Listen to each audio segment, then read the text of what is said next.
पिछले 25 सालों का सबसे बड़ा हादसा है आज दोपहर हुआ एयर इंडिया क्रैश। और यह हादसा इसलिए भी ज्यादा बड़ा झटका है भारत के लिए क्योंकि इस प्लेन में सवार यात्रियों की तो जान गई है, साथ ही जहां पर यह प्लेन गिरा वो एक रिहायशी इलाका था। वो भी ऐसा वैसा नहीं, वो एक डॉक्टर्स की हॉस्टल थी। यानी कि डॉक्टर्स जो 5 साल की कठिन एमबीबीएस की पढ़ाई करते हैं, उसके बाद उनकी इंटर्नशिप होती है 1 साल की, वो वहां पर इंटर्नशिप कर रहे थे। और जिस वक्त हादसा हुआ, हॉस्टल की मेस में बैठे डॉक्टर्स खाना खा रहे थे दोपहर का। उन्हें क्या पता बेचारों को कि उनके सिर पर आफत आने वाली है। तभी प्लेन वहीं जाकर क्रैश किया और अब तक 6 डॉक्टर्स की लाश बरामद हो चुकी है। और अभी भी हॉस्टल और उसके आसपास के इलाकों में राहत और बचाव कार्य जारी है। हमारी तमाम एजेंसियां, तमाम जितने भी सुरक्षा बल हैं, अपनी पूरी जी जान लगाकर लोगों की जान बचाने की कोशिश कर रहे हैं।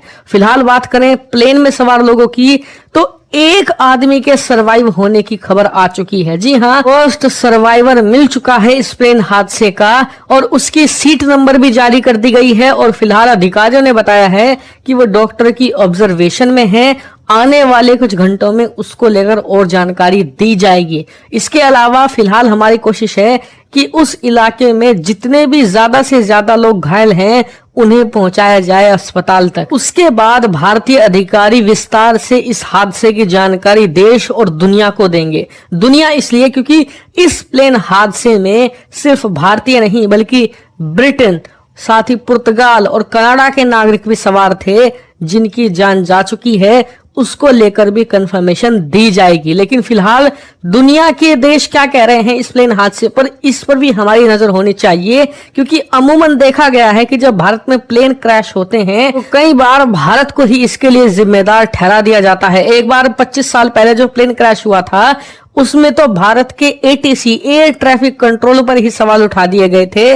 बाद में जब जांच हुई तब जाकर खुलासा हुआ। लेकिन फिलहाल बात करें दुनिया की कि दुनिया से क्या रिएक्शन निकल कर आ रहे हैं, तो आप देख सकते हैं फ्रांस से लेकर ब्रिटेन, ब्रिटेन से लेकर कनाडा और तमाम देशों के जो राष्ट्रपति हैं, प्रधानमंत्री हैं, राष्ट्रीय अध्यक्ष हैं, सब भारत के साथ खड़े हैं। जिन भी लोगों की जान गई है उनके परिवारों के प्रति संवेदना जता रहे हैं। साथ ही ये बात भी निश्चित मानकर चलिए कि भारत तो इस जांच में शामिल होगा ही, साथ ही इस दुर्घटना की टोटल एक इंक्वायरी बैठेगी जिसमें उन तमाम देशों के प्रतिनिधि भी होंगे जिन देशों के नागरिक इस हादसे में शामिल थे। यानी कि पुर्तगाल से लेकर कनाडा और ब्रिटेन, इन देशों के प्रतिनिधि भी जांच में शामिल होंगे। वहीं अब आते हैं सबसे बड़े सवाल पर कि क्या अभी तक इस पूरे हादसे का कोई कारण सामने आया है। तो देखिए, जैसा कि आप वीडियो में देख सकते हैं, जब प्लेन क्रैश हुआ उससे कुछ मिनटों पहले ये एक छत पर लगे सीसीटीवी कैमरा में रिकॉर्ड हो गया।